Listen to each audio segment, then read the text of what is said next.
afternoon, everybody. Keith Engel here for TGI Sports Talk's College Football Huddle. As you know, if you were looking for us on Wednesday night, we had a previous commitment, work-related, and we were unable to come with you live then. So it's lunchtime on the East Coast, so I thought, why not do an impromptu college football huddle? We can at least get through some of the news of the day, look at last week's takeaways. We'll go as long as we can. If I get interrupted, we may have to put a quick, we'll be right back a moment up, but I think we'll be all right. We can go an hour, maybe a little longer, maybe an hour and a half. We'll see how it goes. There we go. Want to see where my short break was if I needed it. Didn't get any banners up, but we're going to talk about a lot of stuff today. As much stuff as we can, as I said. We'll get into the top 25. We'll get into last week's, if not all the scores, and at least the major takeaways from the week. Big wins around Miami with a big win last week. I'm telling you right now, big win for that program. A game that they've been losing right and left recently. We'll get into this week's big games. Colorado going for 3-0. There's no doubt in my mind Colorado will be 3-0. But where will they be after that is a big question in my mind. I expect them to be 3-2 by the end of the month. We'll talk about some of that. We'll get into the Mel Tucker news. Nothing good there. Officially fired today. He was suspended earlier in the week, as you know, and fired yesterday. Speaking of Miami, they did get the number 4 recruit in the 2025 class to commit as well. So we'll get into all of that. We want your comments and topics as well. So please feel free to contribute. Good afternoon, Dave Guyette. Good to have you with us. John DeLon, good to have you with us here today. I didn't think I'd see you today, and one of our major contributors to this show, our resident SEC elitist, as he does wear that badge proudly. We're glad that you're with us, John. Normally he watches Dana Luce. I hope I probably didn't say that wrong. I'm curious who that is. I'm sure whoever she is, and I'll have to check her out. She has definitely got to be more attractive than I am. So thank you, John, for that feedback. By the way, you do have the advantage of being able to see me weekly, and I cannot see you. But well, be that as may. Be that as may, you're probably still correct. So, oh, God, let's look through some scores. I want to look through some of the scores from last week just for giggles. Let's look through the top 25. Any surprises, big wins, big losses. Colorado with another big win. Notre Dame, lots of North Carolina State's not a bad team. Best team Notre Dame's played, obviously, this year. They go into Greensboro and win this game 45-24. Not an easy place to play, but this is a game Notre Dame should win. Sam Hartman with another really good game.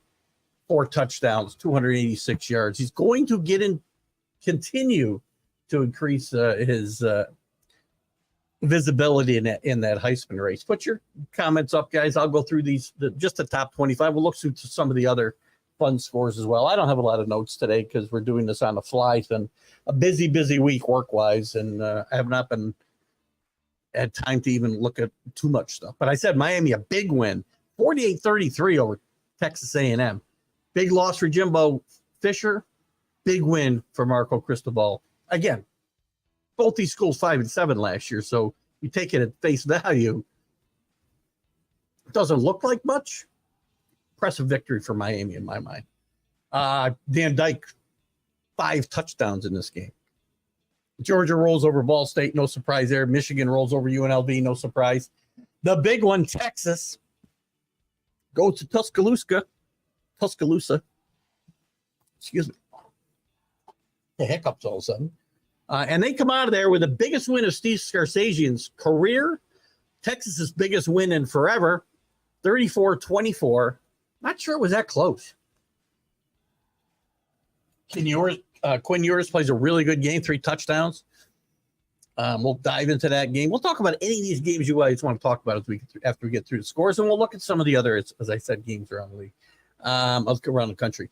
Florida State backs up their impressive victory over LSU with a 66-13 win over Southern Miss. Ohio State rolls as it should, probably not as much as it should, 35-7 over Youngstown State. We talked about their quarterback situation, 3 touchdowns from McCord and 258 yards passing.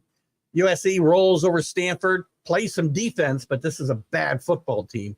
Not sure I'm going to take a lot away from just giving up 10 points and 7 of them kind of in garbage time. Not sure what to take away from that from the defensive side of the football because Stanford is so down.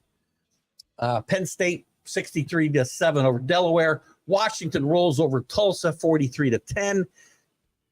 Tennessee had some struggles early on with Austin Peay, but they win 30-13. Utah 20-13 over Baylor. They tried hard. This is a Baylor team that lost to Texas State 2 weeks ago. They gave Utah a struggle, and they did not pull this game out until the fourth quarter. Oregon with a win over Texas Tech. A lot of people's trendy dark horse, Texas Tech 0-2 now. This is a bad loss. Is it a bad loss? It's impossible for them to be talking dark horse national champion run for Texas Tech. Doesn't hurt them in the Big 12 race, obviously. LSU rebounds nicely as they had to against Grambling, 72-10. Tougher game for LSU this week going to Starksville. I got a hunch that game could be tight. I'm interested in John DeLon's thought when we get to that point. We can talk about it whenever you want, John. But 42-13, Kansas State over Troy. Oregon State with an impressive victory over UC Davis, 55-7. Going to be sneaky good in this year again. Oregon State may have a statement to make in what could be the last year of the Pac-12. Certainly the last year that was the Pac-12 as we know it. North Carolina just squeaks by Appalachian State, 40-34. Appalachian State had a chance to win this game in overtime. They went to, I want to say 3 overtimes. Oklahoma 28-11 over SMU at home. They go to 2-0 and they move up to 18. Washington State with an impressive victory over Wisconsin. Washington State's another team to keep an eye on out there in the Pac-12. I hate to sound like a Pac-12 booster, but, you know, with a heavy SEC slant we have on the show sometimes, I want to balance it out. Ole Miss beats Tulane 37-20. Tulane put up a valiant struggle without their quarterback, Pratt, in this game. I bet Tulane in this game plus 7.5 at home. They were in this game until just a good stand by Ole Miss in the fourth quarter. And then they kind of pulled away at the end with some mistakes by Tulane, but, you know, not a bad showing by Tulane. Duke wins impressively over Lafayette, 42-7, backing up their big win over Clemson. Clemson out of the top 25, by the way, this week, despite their big win. 66-17 they won. They fall out of the top 25. And Colorado pretty much manhandles Nebraska 36-14. That's your top 25. I talked about the games that impress me. If there's some that impress you, please feel free. Again, I don't expect to have the volume of comments. I do have John here, so he and I can certainly go back and forth. He'll be my co-host here today.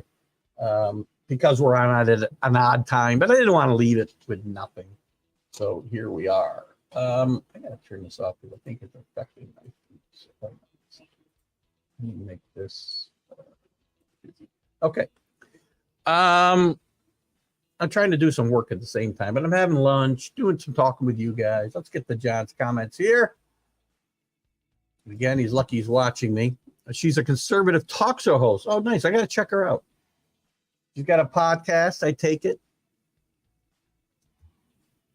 The attractiveness has nothing to do with it. It's the political slant, I assume. You're nowhere near as attractive as Dana either. Well, now I got to check her out. My wife's not watching the show today. Playing a good morning game in Starksville is like punishment. The only good thing about it is you don't have to be in Starksville at night. John likes to take shots even within the SEC. I think it's going to be a tough game. We're going to get into that. in just a bit. I think it's a tough game. I think this team is, in some ways, still playing to honor their late coach, Mike Leach. So we'll see how that goes. Kenny Gifford, lawn's mowed, and you're still talking. I'm back, Kenny, at a little impromptu college football huddle. After this morning's show, I didn't get to do the college football huddle, as I explained earlier, because of some work commitments.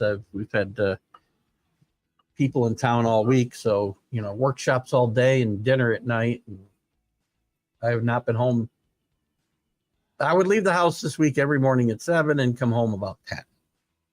So anyway, that's over. We're going to try to catch up on some stuff. We'll look at the top 25 quickly before we get to this week. So I want to get into the stories with Mel Tucker and whatnot too. His side of that story is a little bit different. Not sure what to make of it. Real quickly through the top 25, then we'll get into some topics back and forth, and we'll go as long as we can. Georgia remains number one, 55. This is the AP poll, of course, which we stick to until the playoff poll comes out. I'm not sure why I'm getting, man, it's really ticking me off, the video. Anyway, Georgia, 55 first place votes, remains in first. Michigan stays in second with 2. Florida State gets 3, and Texas 2. I'm not sure about the 2 first place for Texas. They move up 7 spots, get 2 first place votes. Now, again, we don't have right now. That's probably the signature win of the season so far. Maybe more so than the LSU Florida result was the Texas Alabama game.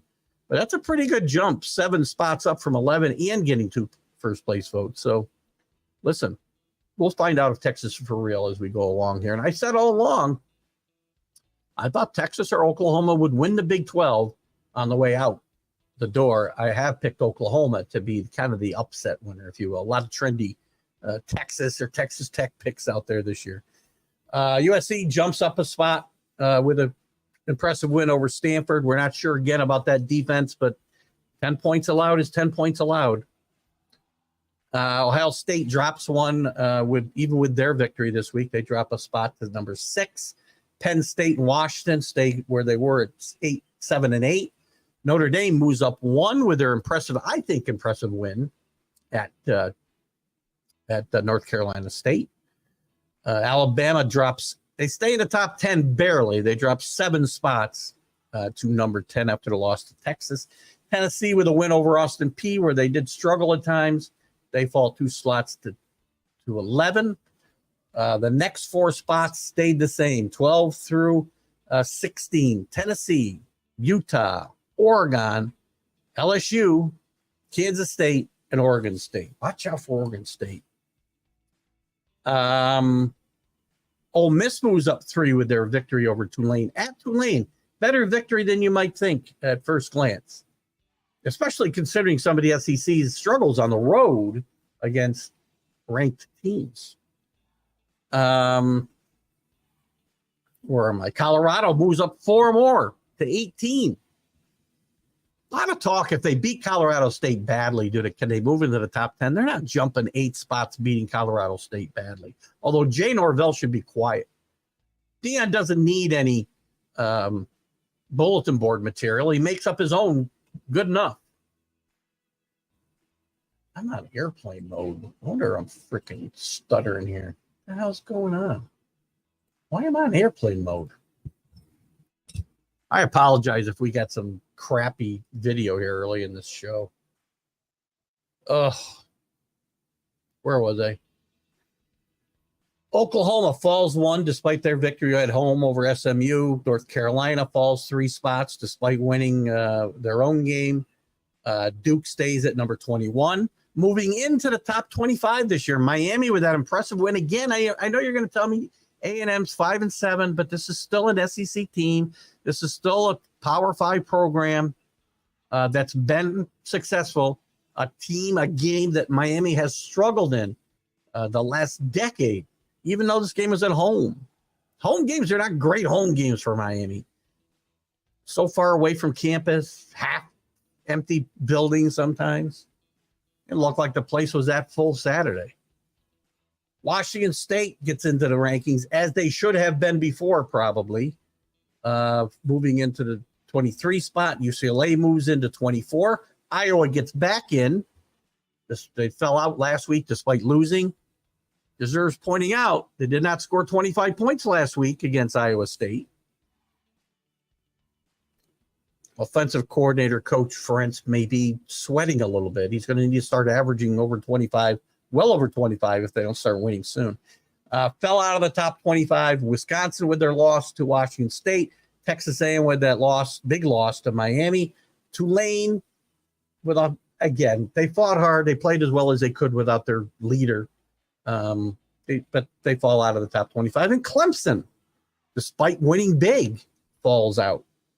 So some interesting results there. People that are close. Clemson right on the edge. Arkansas a little bit further back. TCU, Kansas, Tulane, Wisconsin, Mississippi State, all within striking distance. Kentucky, all within striking distance. Cincinnati with a nice win at Pittsburgh last week also moves in. We'll look at some of those other games maybe before we get going here. John DeLon says we'll find out about Florida State this week. With this week's LSU game, yes, we're talking about LSU going to Starkville, Mississippi. Mississippi State right now ranked, it looks like, if I'm doing my math correctly, around 30th. I think, again, still in a way playing for their late coach Mike Leach, honoring him. I think some emotion might carry them there. It starts up, as John said, tough place to play. Morning game there, but they don't have to stay in town. UGG for Kenny. Not sure why we get the UGG, but that's good. Do the polls really mean much? Yeah, they do. Sure they do. Early in the season, again, preseason polls, probably not so much, but as you go through the season, they do matter. Because, when we get to the playoff poll later on, they're going to look at who played ranked teams, who won, who lost, home or away to these ranked teams. So they matter. And again, we have to have some fodder to talk about. I mean, is it a story? Isn't it a story when Colorado can go from 50, depending on where you were looking last week, before the season, they were ranked anywhere from 55 to 87. And they jump all the way from that number in 1 week with that win over TCU into the top 25. So to that point, I guess it doesn't mean that much, but it will mean something later on. And it gives us a way to kind of break out the games because we can't look at them all. So it seems that when top 5 is playing, the other teams get into the top 25 or moves up. Say that again. Seems when a top 5 is playing, the other teams gets in the top 25 or moves up. Well, look at, if you beat a top 5 team, you ought to move up. Texas jumps. Listen, Texas had no votes for first place, was in 11th place, ranked 11th last week. They get 2 first place votes besides jumping 7 in the poll. It matters. It certainly matters to the TV people. They want to see a ranking next to people when they're there. John wouldn't be surprised. Listen, I said he wouldn't be surprised if Texas falls apart with injuries in the coming weeks. It's kind of what they do after big games, that they're really physical since 2019. They haven't won a lot of big games since 2019. But I will say, actually, you didn't say winning games. What they got to be careful. They got Wyoming coming in there this week. Wyoming out of the Mountain West, and they're 2-0. They beat Texas Tech at home. As I mentioned in week 1, a lot of people's trendy pick to contend in the Big 12 and potentially even for a playoff spot if you wanted to take it out that far. And Texas is, again, anytime you have a win like that, you have a risk, not just because of injuries and whatnot, but a letdown. That's why we were watching closely the Florida State result last week, the Duke result last week. We'll be watching Miami. Well, Miami won last night, so they rebounded. They played Bethune-Cookman, but nobody any good. But again, they played impressively and no letdown. That's what you want to see from if these teams are going to be really good. Duke's really good, by the way. I will tell you that right now. Duke is really good. In fact, Duke is now a football school. I think they've had some pretty good teams. I mean, what are some of the takeaways with 3-0? Again, Colorado, we're going into week 3, right? Colorado's looking to run its record to 3-0. And which they probably should. Colorado State's not that good. Going to Colorado. By the way, I saw some huge brawls at Boulder during that Nebraska Colorado game last week. I saw one particularly nasty one caught my eye last night. Buffalo fans, and again, I don't know who instigated this, but Buffalo fans, if you want to be a winner, let's show a little bit of class on your way up the rankings, okay? I'm not sure what, again, not being there, not knowing what triggered these issues. Let's show a little bit of class, okay? Duke will be looking to go to, and they will go to 3-0 when they go to, they're going to host Northwestern, to highly ranked, if you will, educational schools. You know, Duke, Northwestern, Stanford, all these schools we look at for academically wise when we're talking about major colleges. There's others, don't get me wrong. Miami has this reputation for being a bunch of thugs on the football side, you know, from years ago. But Miami's one of the better academic schools in the country. I know this for a fact. Not that I went there, because I could not have gotten in or graduated as my stepson did and went on to get his doctorate at North Carolina. It's a very, very good academic school. But we don't know that, because all we know is about, you know, what were the T-shirts back in the 80s, 90s? Convicts versus Catholics versus convicts. Those kids made a bundle of money, man. What else we got? We got some interesting games this weekend, which we'll get into. Duke's been a pleasant surprise. Texas, is it a surprise?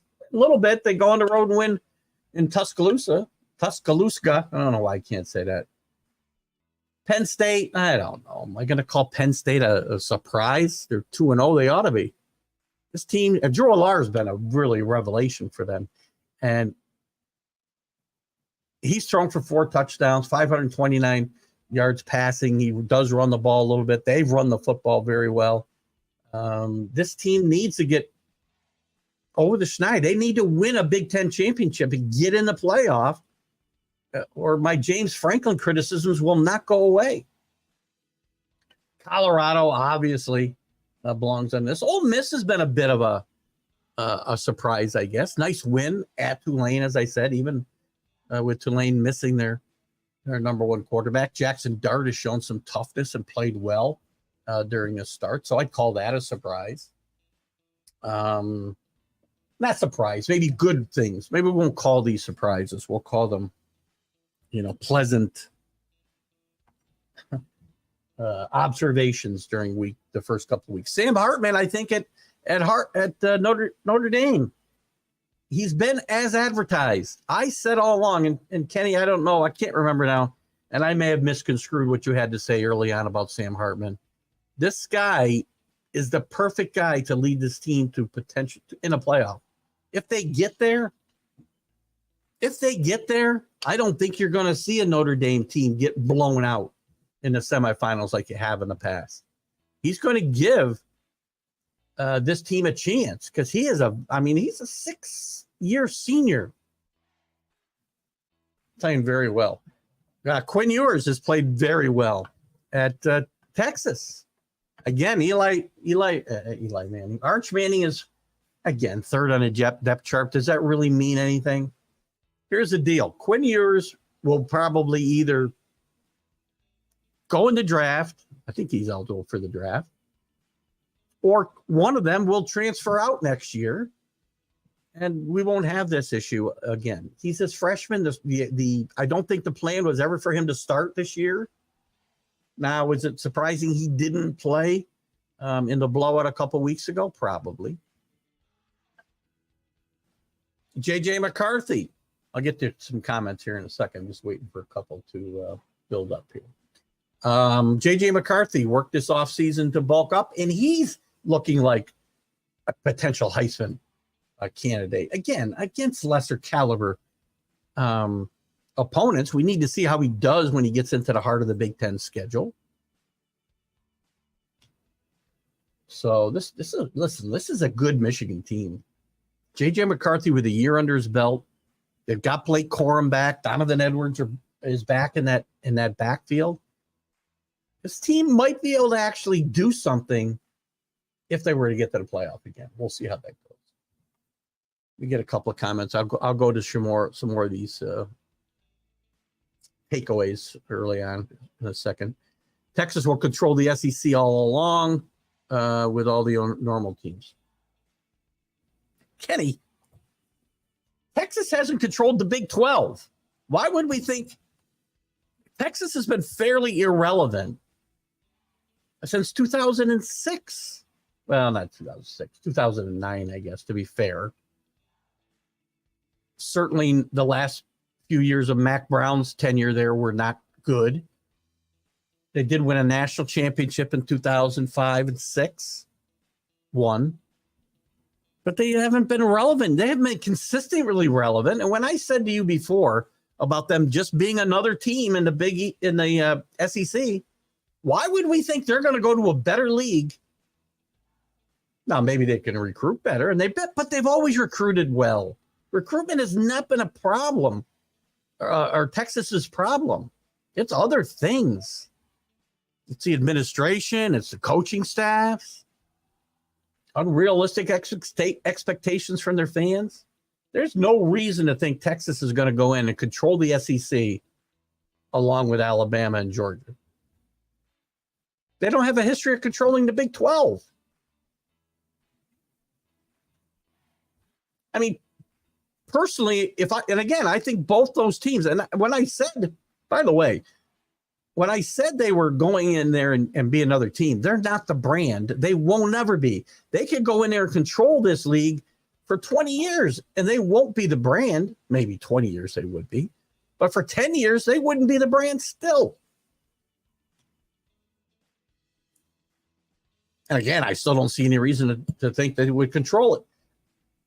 A team that has a better chance of controlling the conference or being up with the big boys, I think, if they have the right coach, I don't know if they do, is Oklahoma.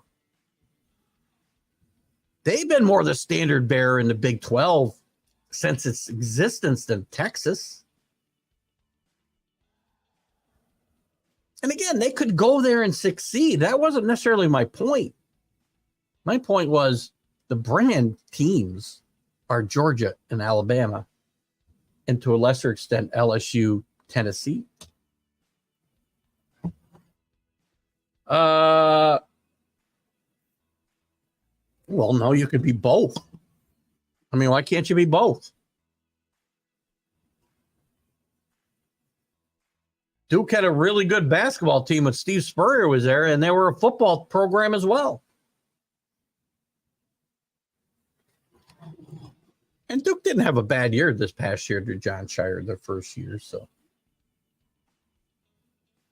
Still can't get fully on board with Hartman until the well, I agree. That next week's game is going to be I got a birthday party at noon. I can't believe that's not a night game. So I'm excited for this Notre Dame Ohio State game next week. It's going to tell a lot about both schools and the direction I think both are going.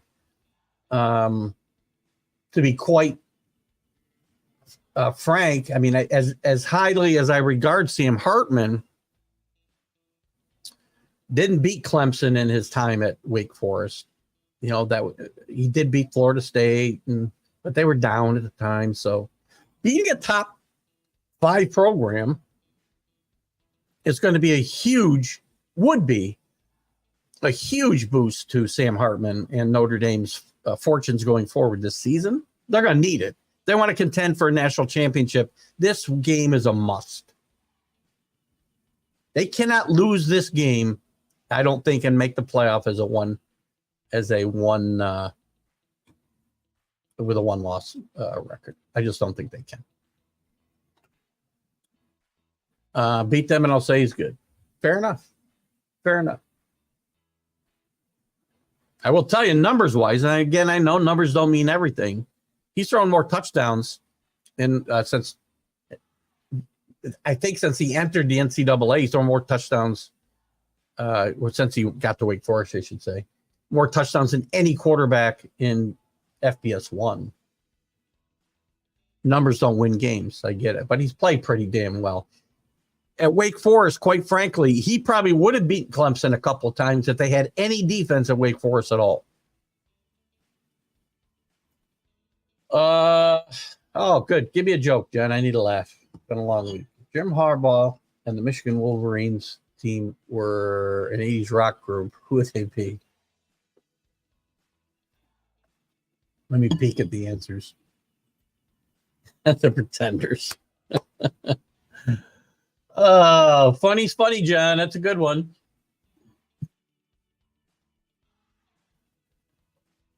I'm not sure who we got coming up here. Let's see. In my opinion, you're supposed to put Humble in there, by the way. The problem in Austin is the boosters. And we've had this conversation, right?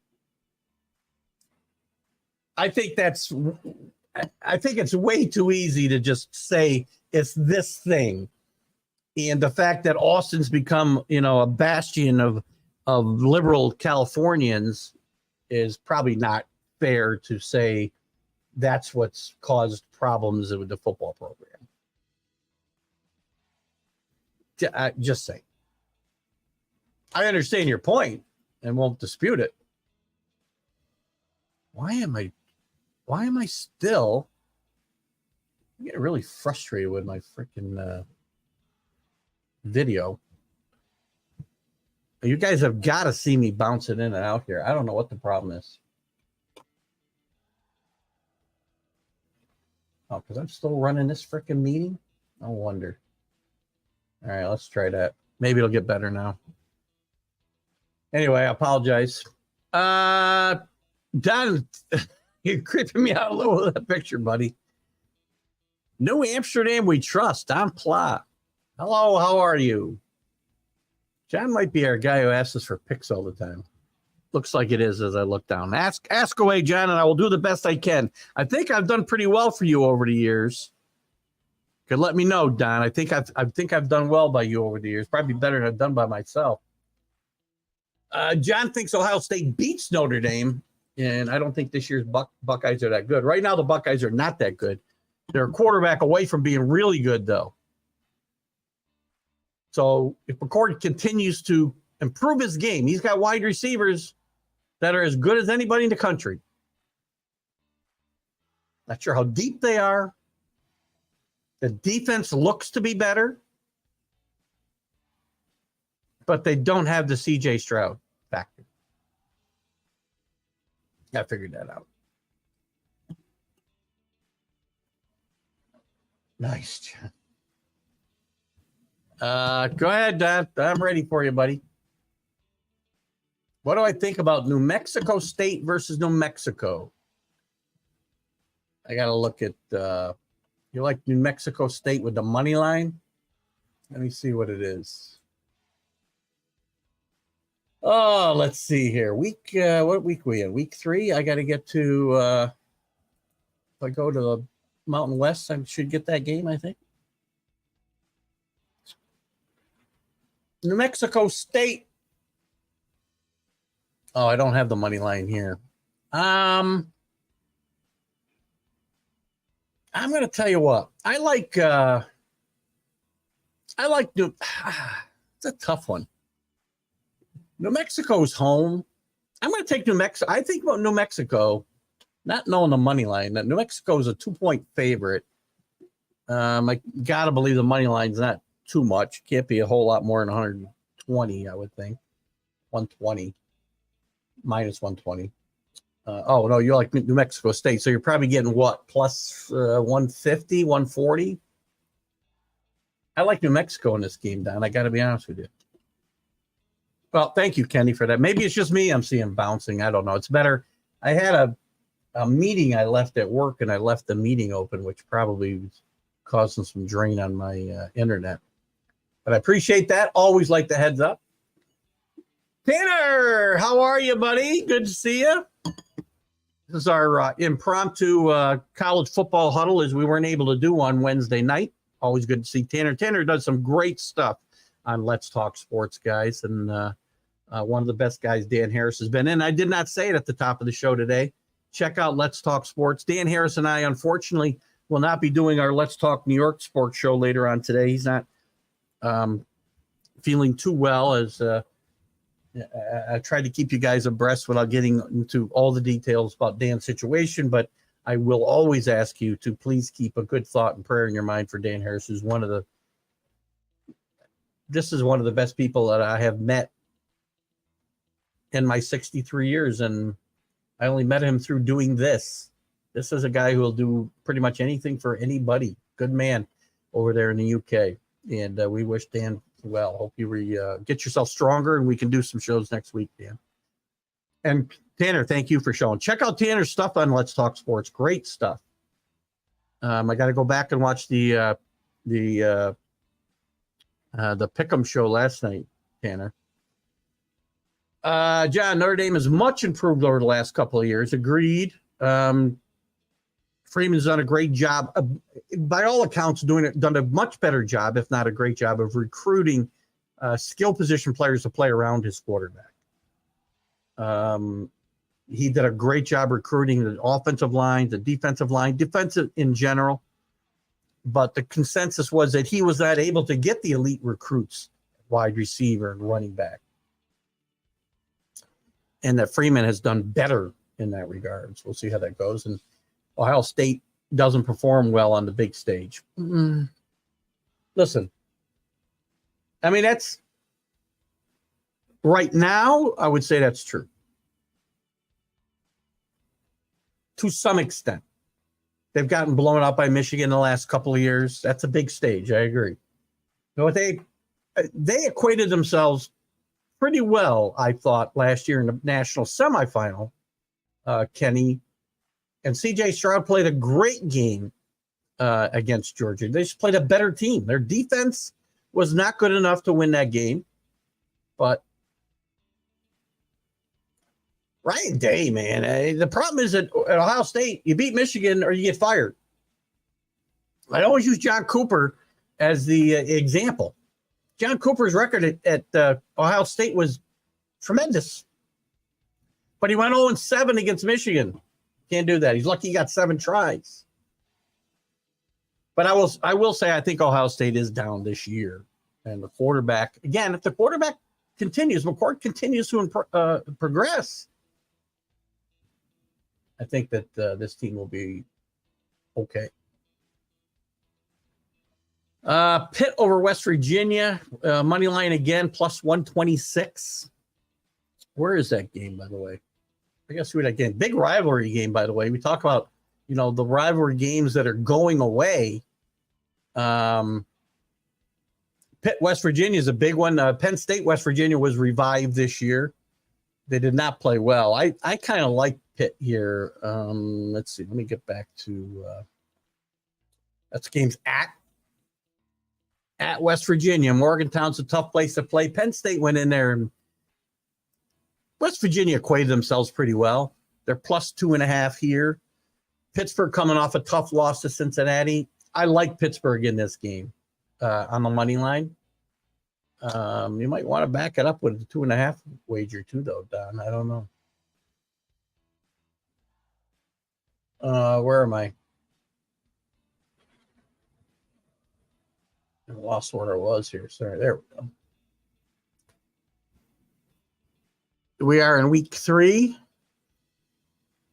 New Mexico State's plus 100. That's it.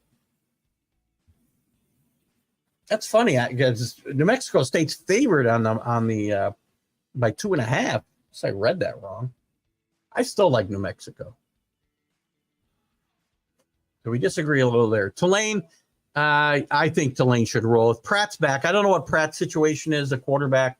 But either way, I think Tulane will roll in this game, Don. I agree as well. Their backup quarterback acquitted himself pretty well last week, at least for 3.5 quarters even. Tulane was in this game in the midway through the fourth quarter, got a little out of hand at the end against Ole Miss, who's played very well. So I like Tulane in that game. Nicest, more so Tanner's after talking about Dan Harris here. He is the most supportive, friendly. He's the best guy. I've enjoyed my interactions with Dan over the last 3.5+ years, and it's been a lot of fun. He gives me some platitudes, but I have to return them twofold to him too. So he's a good man. Keep a good thought for him. And I know Tanner is certainly one of Dan's right-hand men over there at Let's Talk Sports, where we are broadcasting our stuff live too as well. And we appreciate the support there. We do hope he gets better, Don. He's a good guy. And last night's pick'em was wild, was it, Tanner? I'll have to check it out this afternoon. I haven't had a chance yet. I've been, as I said, all week long, out, work all day, out of my routine of working from home, in the office, workshops all day, out every night with, my boss and his boss. John DeLon, who you got in the high school? I'm going to take Ohio State and Michigan against Penn State until James Franklin shows he can win over these teams. Now, I'm not saying he's never won, but his record, what is his record overall? I think I looked at this a while ago. James Franklin. I want to check this out. Franklin record versus OSU and Michigan. I think he's got like one win. I feel like I'm going to find here. Let's find out. No, sorry. He's 3-6. He's got 4 wins, but he's 3-6 against Michigan and 1-8 against Ohio State. Until he shows me, I don't have any reason to think they have a better team this year. Penn State fans have been crowing since they beat Utah in the Rose Bowl last year that they were the best team in the Big Ten, despite the fact that Michigan and Ohio State were both in the national semifinals. You better start beating them with some consistency if you want me to think they're any good. So you think Penn State will win and only loses to Michigan in the regular season? I'll give them a chance to win this game. I don't remember where they're playing this year. But if Penn State beats Michigan and Ohio State, they're going to get to the Big Ten championship game, most likely, John. And they should win and probably be in a playoff. But Franklin, listen, to me, something's always been missing from those Penn State teams that he's coached. He's had some good teams. Hasn't made a playoff. Stay away from the Michigan. That's a tough game. You like to pick games that are not with the big teams. It's way better that way. I do a lot of that myself, Don. I usually will bet 3 college games and 3 pro games for the week. That's what I do. I do try to stay away from the bigger games. It is easier that way. I agree. And plus, I can watch even a New Mexico State game. I can go find on TV somewhere now that I got my ESPN Plus back. By the way, the Spectrum, I didn't bring this up earlier, but the Spectrum / Charter Disney dispute ended miraculously about 2 hours before Monday night's football game. It is the final score that counts. We do know that. I don't care how they look. I agree, Kenny. I mean, wins are wins. There you go. Pitt wins big. I think Pitt does rebound. I think they got a sting from losing at home to Cincinnati last week. Nice win for Cincinnati, I think, on the road. And I think they will take it out in Morgantown this week on the Mountaineers. The Newsville Yankees think they're better. Hold on.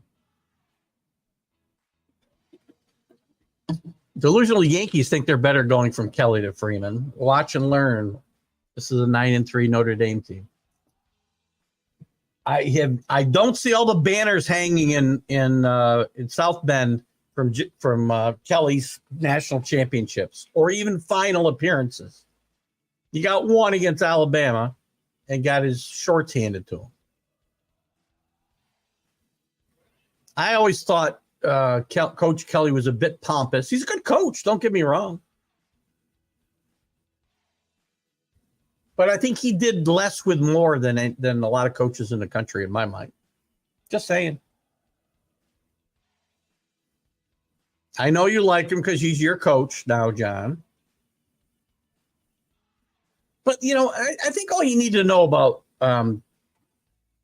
Kelly is, the whole fake Southern drawl thing last year during his press conference, the scary little dance he did at the LSU basketball game before he ever coached the game. I think you see who he is. He's like to me, he's a lot like the A-Rod of coaching. I don't feel like I get sincerity from this guy. Doesn't mean he's not a good football coach.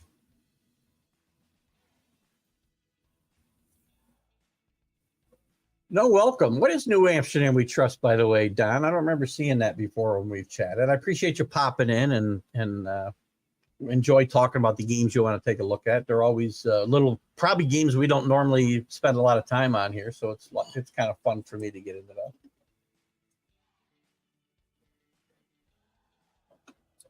Notre Dame's recruiting ability is what holds back Notre Dame, not Kelly. Well, look at Notre Dame they did find recruiting under stricter circumstances, John.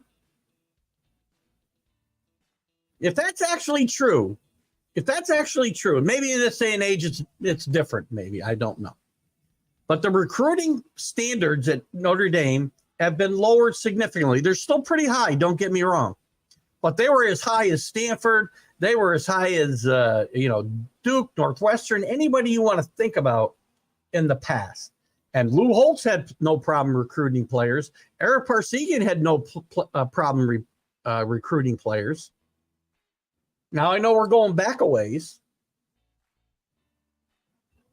So to me, the only coaches who have not succeeded at Notre Dame are coaches who were not up to the job. Bob Davies, Whittingham,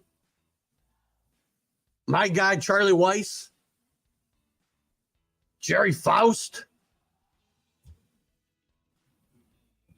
Good coaches can recruit to Notre Dame. Good recruiters, good coaches. Good recruiters. Let's put it that way.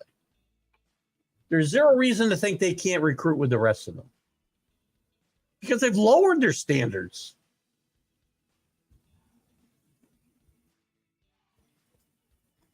Kelly's in the championship game 0-1, and the loss is the only thing that matters. He showed his colors when he left Notre Dame. No class. Again, I agree. Nobody's holding these coaches accountable to their contracts when they leave. Again, there's big buyouts, so they're not just walking away. But it's not just him. It's an epidemic around college football, which is, again, why it makes me hard. I mean, I don't like the transfer portal the way it is wide open. But if the coaches are just going to be able to come and go as they please and contracts mean nothing, then why should the players be tied to a school? I don't like it.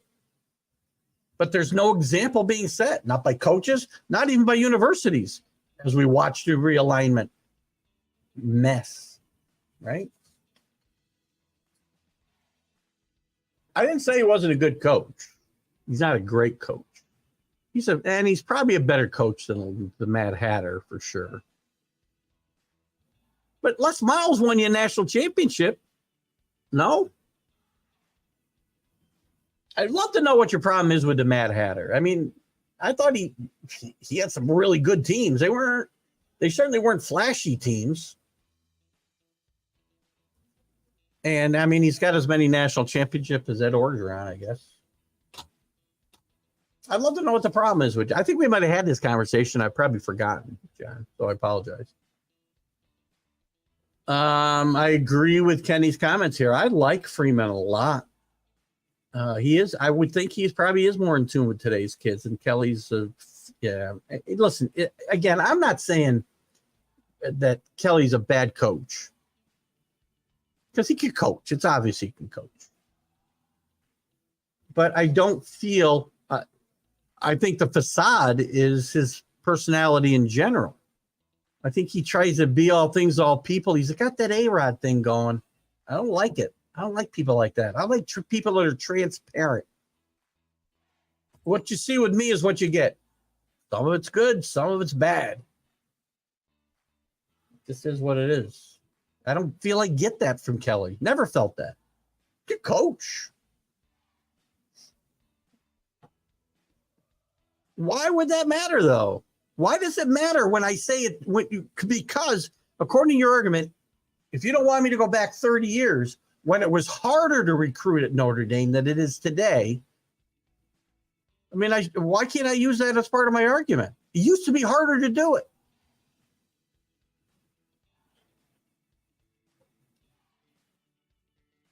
I do tend to live in the past, though, John, in all fairness to you. We're in different times now. Notre Dame will never be a serious championship contender ever again. I got to save this comment. Weren't they just in the playoff 2 years ago? Oh, that was Kelly. That's all because of Kelly, right? They've never had a good coach there except him, and they let him walk away. Oh, by the way, they didn't give him a chance. He didn't give them a chance to let him stick around, by the way. He was happy to get out of there and go take the money at LSU. Fine, go take your money. But just because you got an LSU job and an SEC job doesn't make you a great football coach.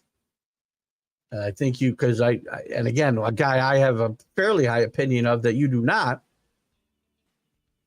Maybe it's not you, but some do not, is Lane Kiffin.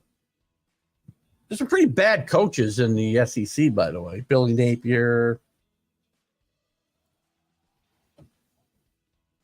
Kelly coach, then why didn't his staff follow him? That's a pretty good question. I know John's answer will probably be he didn't want them, but he did hire them in the first place.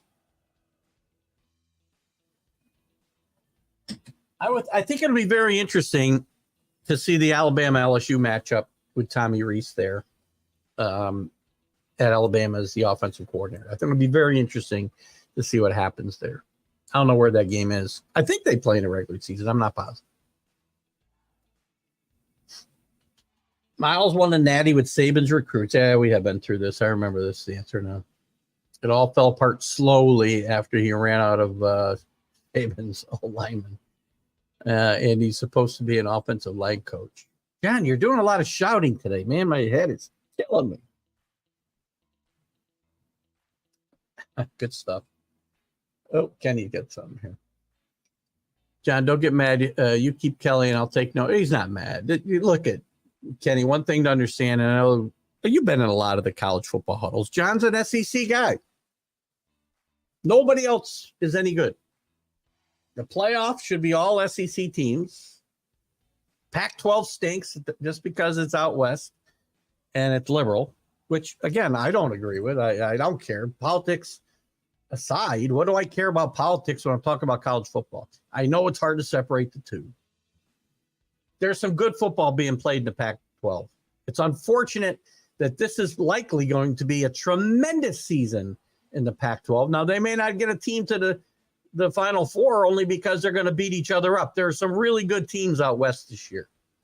Really good teams. Starting with Washington. Maybe starting with Washington, Oregon State, then USC and Oregon. But I will tell you, There's some good football, as I always have to say to John. There's some good football being played outside of the Southeast Conference. Notre Dame is one of the better teams in the country. Texas, we'll see about. The Big Ten is good. Now, I get it until they win a national championship. I mean, nobody's won a national championship except SEC teams and Clemson, and I don't know. Since Urban Meyer left Ohio State, probably. Am I right? I think I'm right.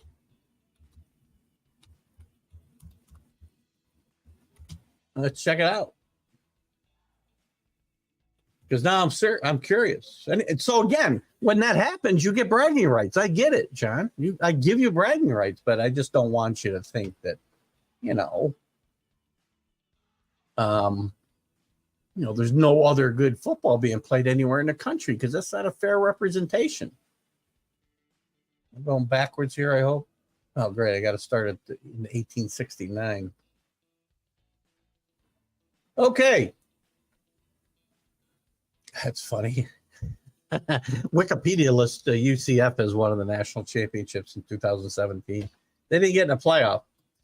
So no, since Ohio State won in 2014, only SEC teams and Clemson have won the national championship.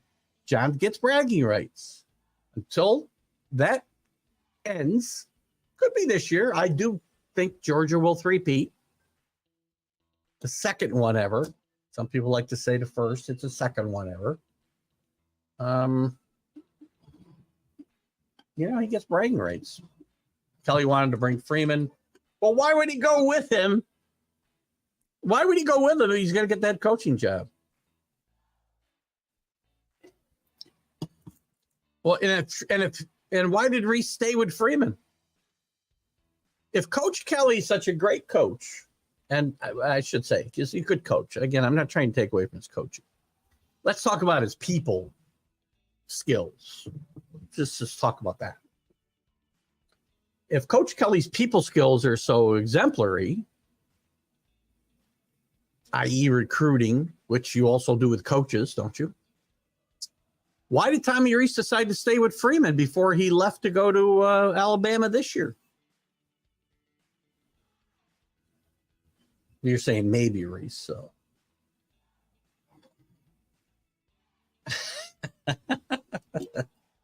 Don't take offense, Kenny. We're all delusional Yankees to John DeLong. Where does the north-south line draw to you, John? Is it somewhere in South Carolina? I'm sure it's not the Mason-Dixon line. That's way too north for you, I'm assuming. Because the people in Notre Dame, South Bend, Indiana, I don't think would consider themselves Yankees. Just saying. Oh, God, we've gotten off track here today. Oh, it is funny. That's why John is one of the best guys. You too, Kenny, by the way. I love having John participate in the college football huddle because it makes it, again, who wants to sit here and listen to me ramble when we can bicker back and forth between ourselves? It's much more fun. All right, let's look at some of the big games this weekend while we can. I might go to 1:30. I don't know. We'll see. Nobody's been looking for me. What happens when the bosses travel home? They're busy. All right, where are we? Let's look at the top 25 first, shall we, this week? I'm going to give you my picks, and maybe we'll look at some of the other bigger FBS games. Notre Dame will have Central Michigan coming into their turf. Notre Dame should win this game easily. Florida State goes to Boston College. Boston College 1-1, undefeated North Florida State. This should be another big win, I think, for Florida State. BC and their coach Haley is under fire, and this program has really gone backwards. I'll get through the top 25, and then we'll look at some more comments, and then we'll look at some more games, maybe. And maybe some of the other news. We can talk about Mel Tucker a little bit if you'd like. Dion. We'll talk about Dion as we get to the Colorado game. Penn State goes to Illinois. I think this game will be tougher than you think. Brett Bielema's done a really good job at Illinois. They had a tough loss to Kansas in week 1. Alars played really well for Penn State. Illinois' defense, I think, is better than what Penn State's seen so far. I think Illinois will give them a tussle, but I figure Penn State will win this game at the end. I talked earlier about LSU going to Starkville and playing Mississippi State.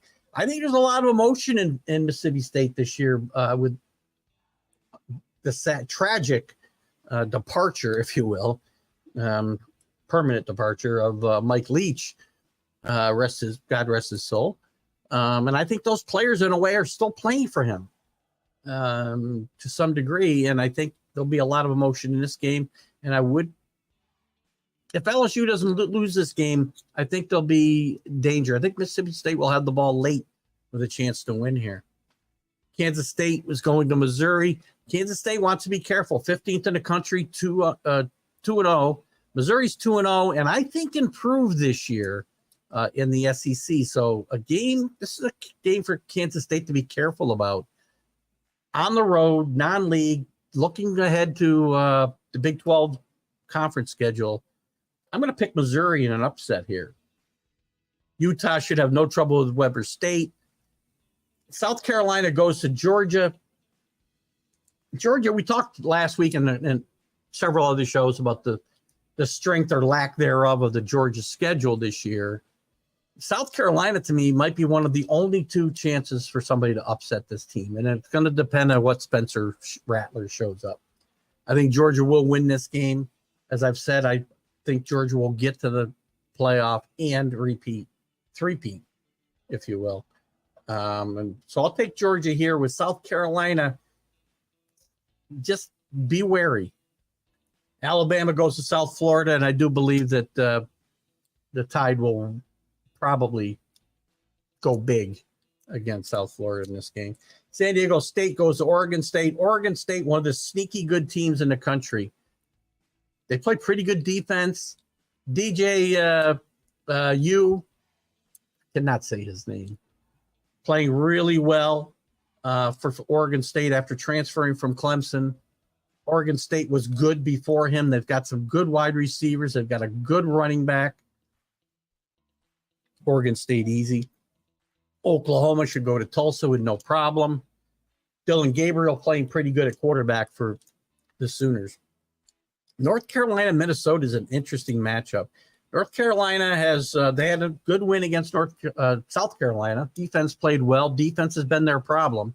They've got probably the best quarterback in the country, although his numbers are not that great so far through a couple games in Drake May. This is a game to watch out for. Minnesota could go into Chapel Hill and win this game. I'm going to take PJ Fleck in Minnesota in this game. Duke and Northwestern, I think Duke will get to 3-0 easily. Northwestern might have got their only win of the season last week. Western Michigan, Iowa.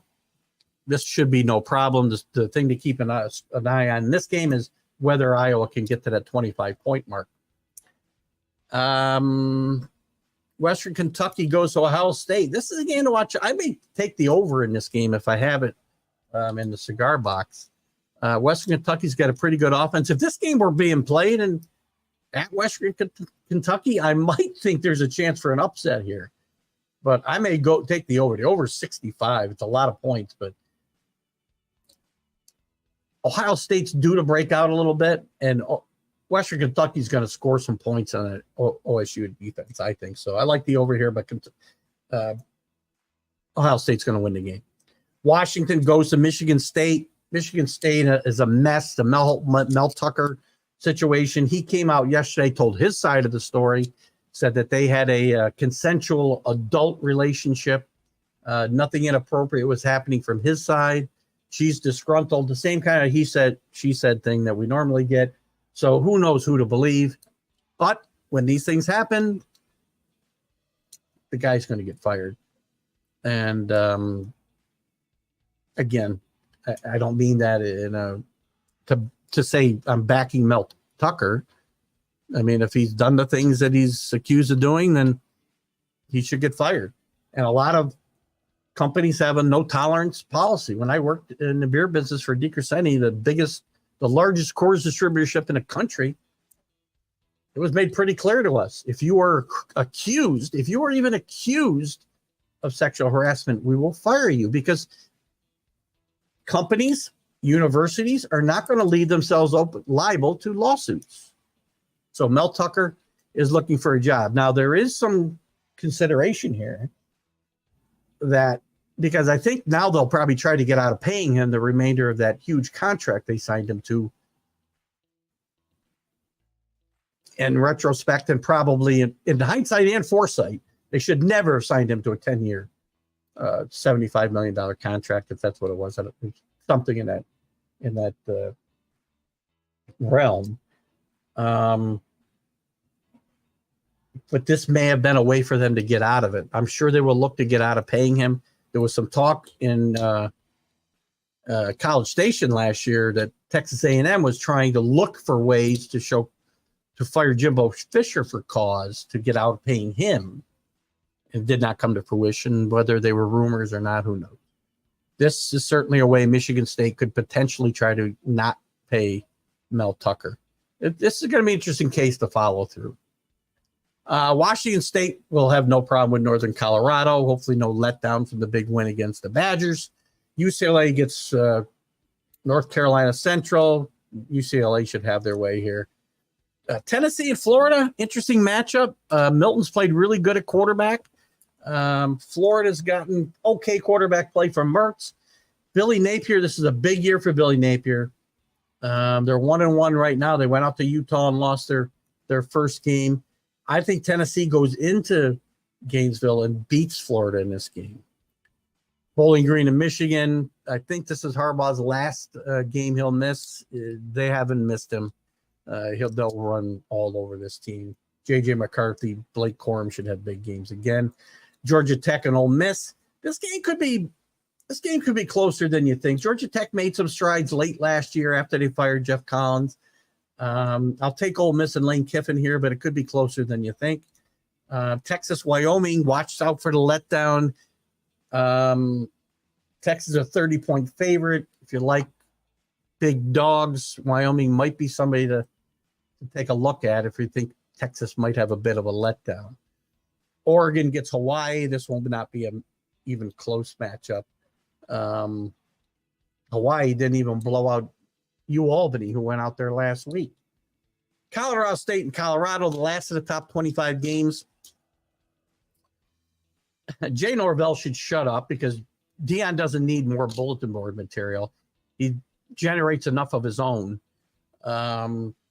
Colorado fans, you need to show a little more class based on what I've seen from these videos of fights at last week's Nebraska game. Multiple fights around the stadium between Nebraska, Colorado fans. Don't know who instigated it, in all fairness, but let's show some class. Shakur Sanders with a great start, 6 touchdowns, 903 yards passing. We all know about that. Colorado's going to win this game. They're going to go to 3-0. The Colorado Prime hype is going to ramp up even more because they're going to be 3-0. And next week it ends because the next 2 weeks they got Oregon and USC. And I'm saying you're going to find out this team, while improved, and Coach Prime has done a great job, this is not a quality football program in the sense of a top 10, 15, maybe even top 25 team. They'll be 3-2 by the end of September. And if I'm wrong, then this team is really good. They find a way to get past USC and Oregon, I will eat my words and tell you that this team is really good. And that's not saying, and if they get beat, I'm not saying Coach Sanders is all hype and no anything else. I think Dion's done a great job coaching. He's tough. He instills kids to be, what's the word I'm looking for? Can't think of it. They're held accountable. They're held accountable. And I think he's done a great job. His X's and O's I don't know about, but can he motivate? Does he hold kids accountable? He does. He did a great job. He held his own kid out of the championship game at Jackson State last year. So Going to be interesting to see. Those are the top 25 games. We'll take a look at some of your comments here. John, you have the...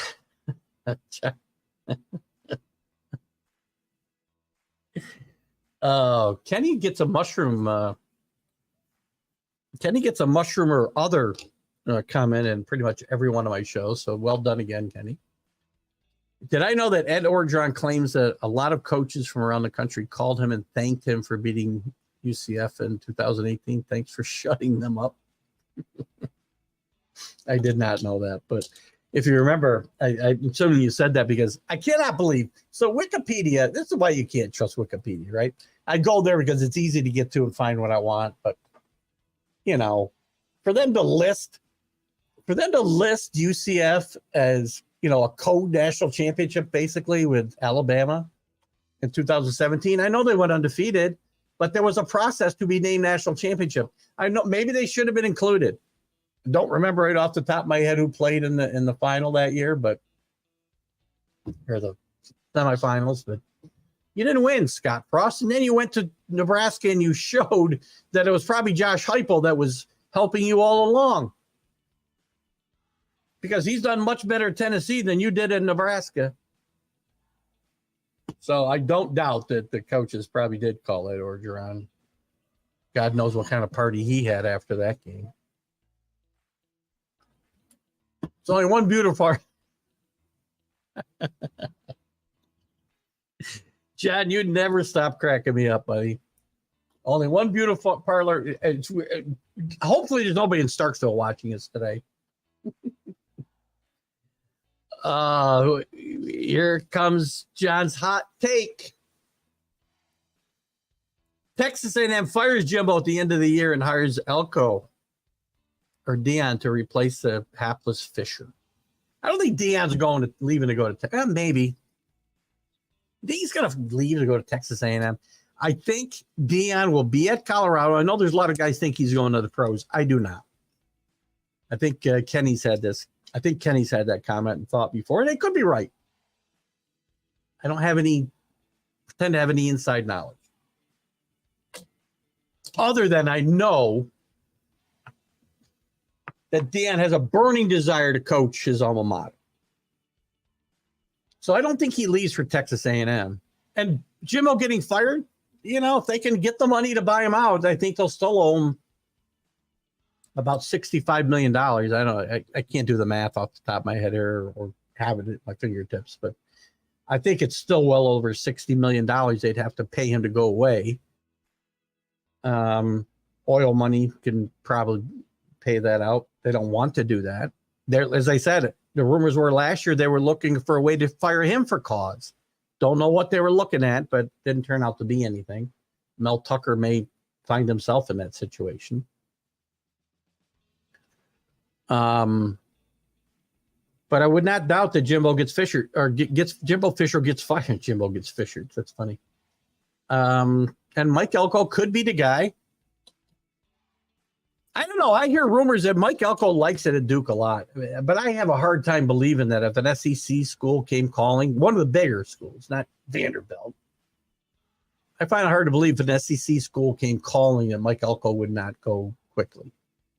Dion, I do not think would go to A&M. I think Dion's waiting for Mike Norvell to fail at Florida State, and if Florida State has the season I think they will have this year, which could include a national championship. I don't have them winning as we speak today, but I have them in the Final Four. Mike Norvell might be set there for a little while. Mike Norvell has turned things around there, so. But that's a good hot take for sure. Just Jimbo getting fired is a pretty good hot take. Because, again, Mel Tucker, there's no way Michigan State was firing Mel Tucker if this hadn't happened. And I know they regretted signing him to that huge extension probably almost as soon as they did it.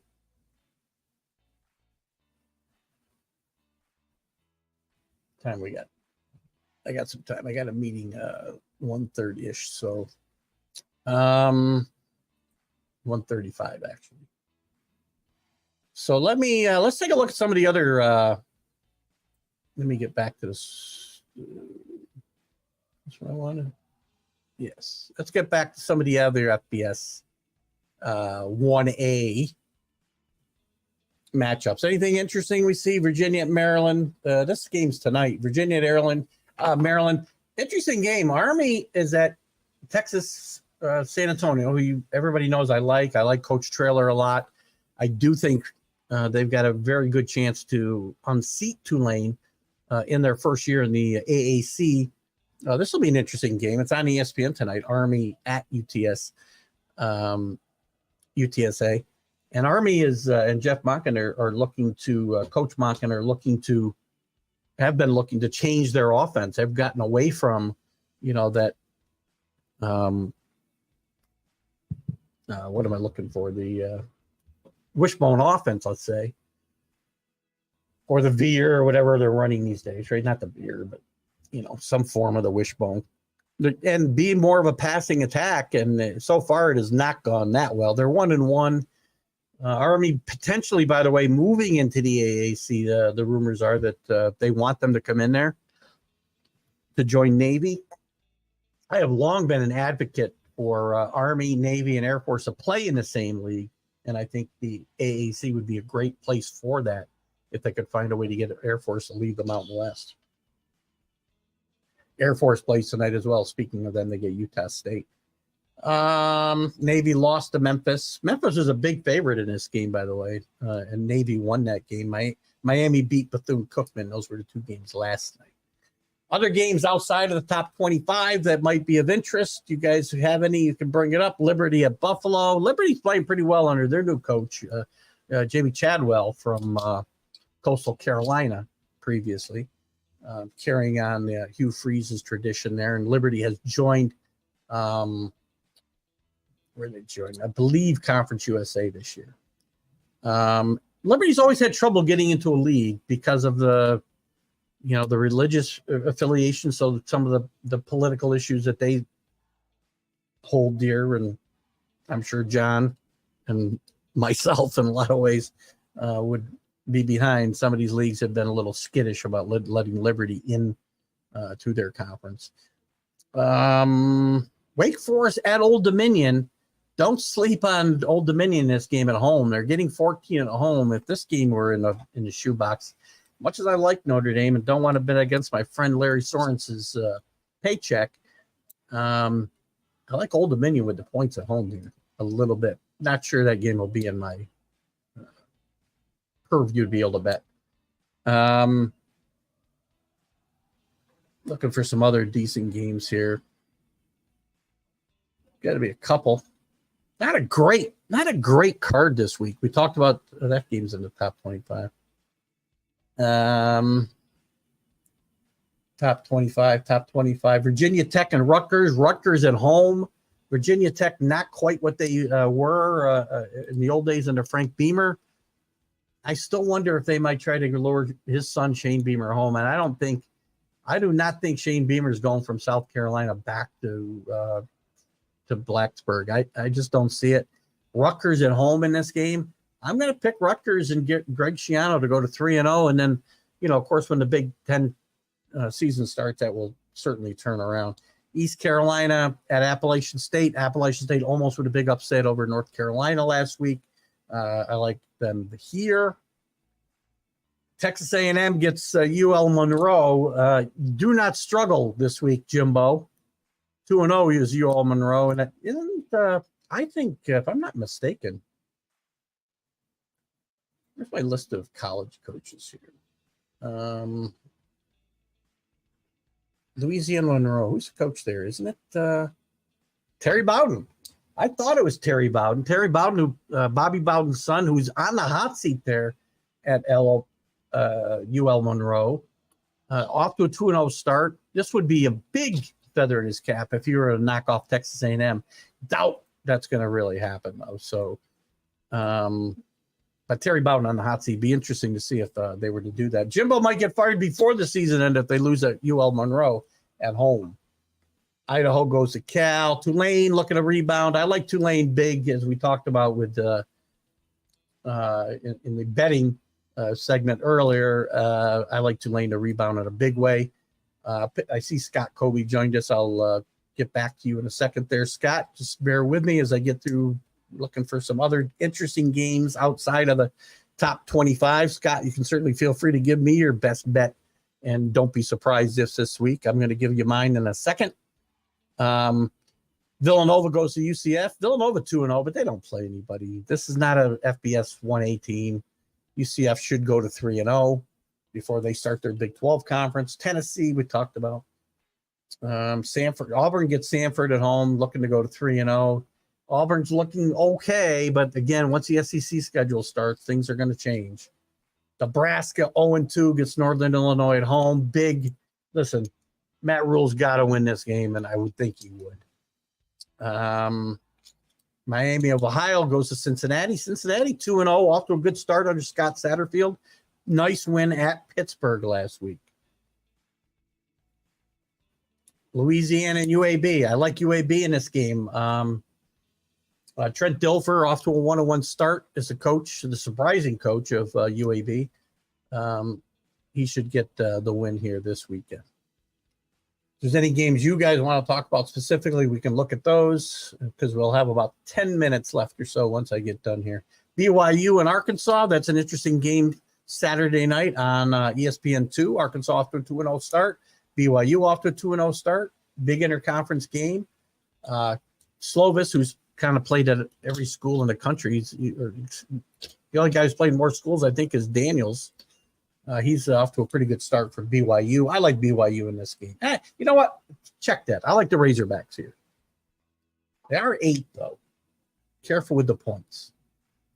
Syracuse goes to Purdue. I believe Syracuse beat Purdue at home last year while they were starting the season 6-0 before the floor fell out from under them. Purdue could be looking to have a big rebound here.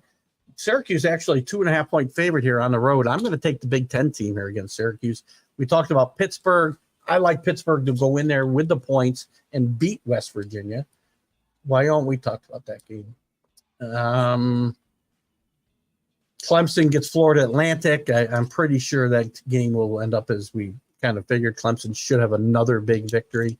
TCU and Houston should be an interesting game of two teams off to disappointing starts. I'll take TCU in this game. A lot of games. Fresno State should go to Arizona State and win, I think. Fresno State actually favored on the road there. Kansas favored by 28 at Nevada. Stay away from it. I like Kansas to win big. And Arizona and UTEP.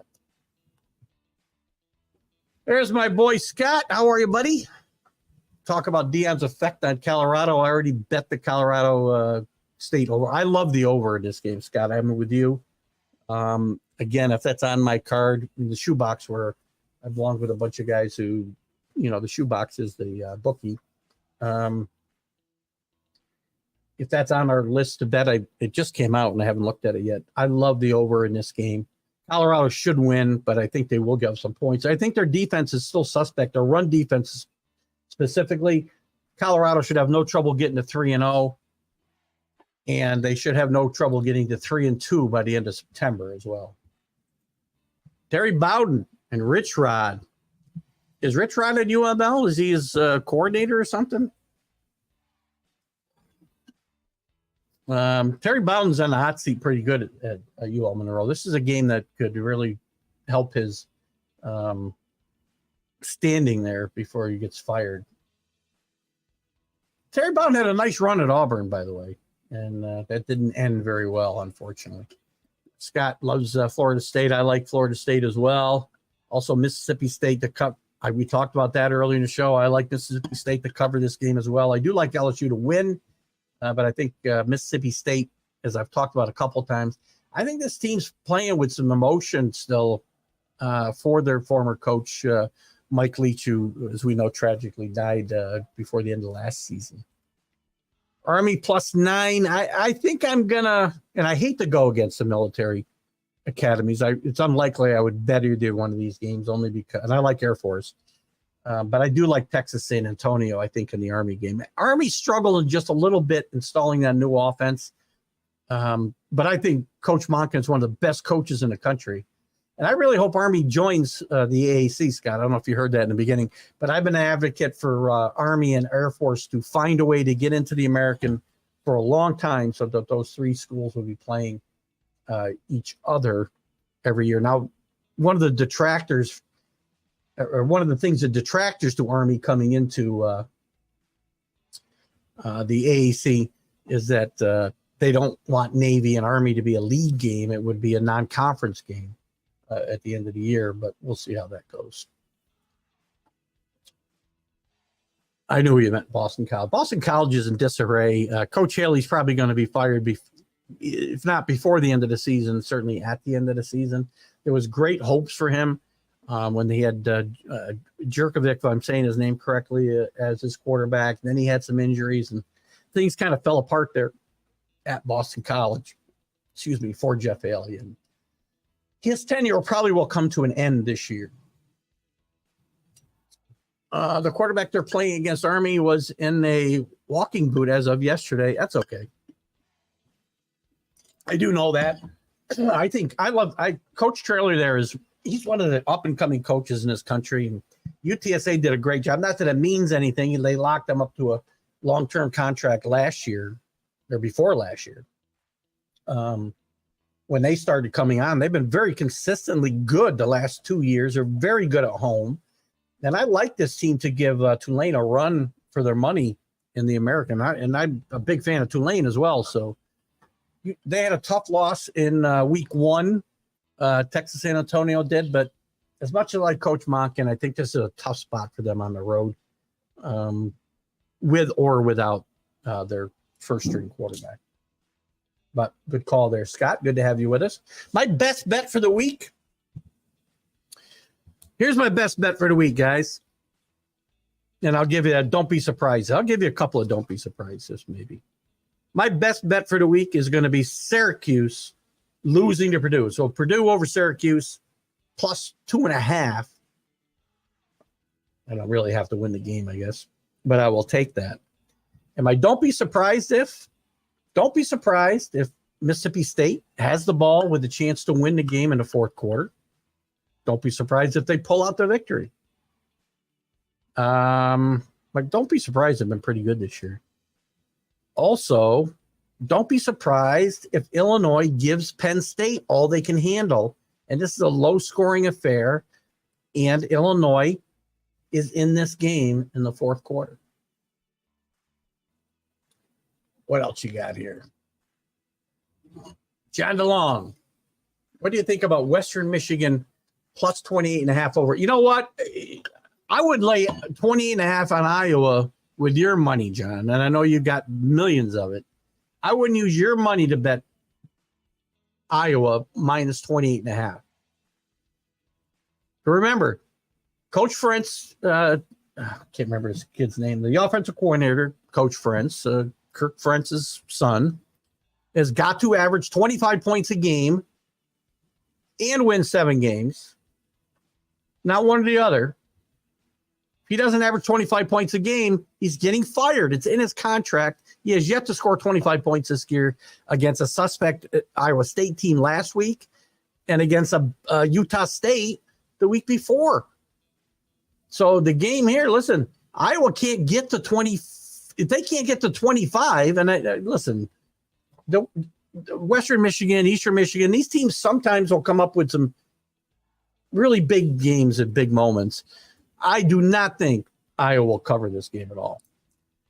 I think it might be a decent play because Vermett's, I know that's a play on words, John, shut down his offense when he gets a 17-point lead. He better not shut down his offense because his son's got to average 25 points to keep his job.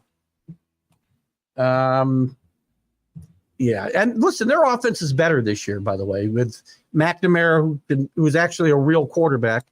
I think this team is better, and I think they will play better in some of the bigger Big Ten games, but they're going to have a tough time averaging 25 points a game.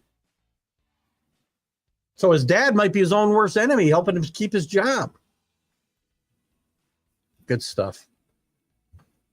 What did we miss? Did we miss anything important? before we sign off here, guys. I'm glad I didn't think we'd have this good a turnout. John, thanks for popping in. Scott, Kenny, who else was in here with us today? Dave was with us earlier. Who's our Don player, our betting guy who often comes in looking for some betting tips. Thanks for him for coming in. Doing this off the cuff. I knew I couldn't do the show Wednesday night, and I didn't think we were going to have a show, but I had some time here to run this at the last minute.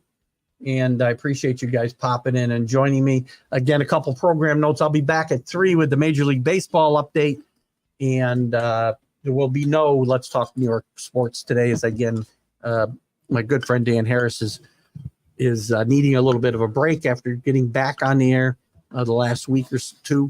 And hopefully we'll have Dan back with us next week. And again, as I say to you every show, keep my good friend Dan in your thoughts and prayers. There's no better guy that I know. So good stuff. Good book. Good. Goodbye, delusional Yankees. Goodbye, SEC elitists. I'm having trouble finding my music to play my way out of here. All right, guys. I got no music. How about some sound? Why don't I have any music? All right, guys. Have a good weekend. I'll see you at 3 with the Major League Baseball update. We'll see you Sunday with the Sunday Team of Consciousness. We'll be back Wednesday on our regular time for this show. Now football huddle. That's smart. Have fun. Thanks for joining us. We're going to watch the show in a little while. All right, have a great weekend. See you at 3 or see you later.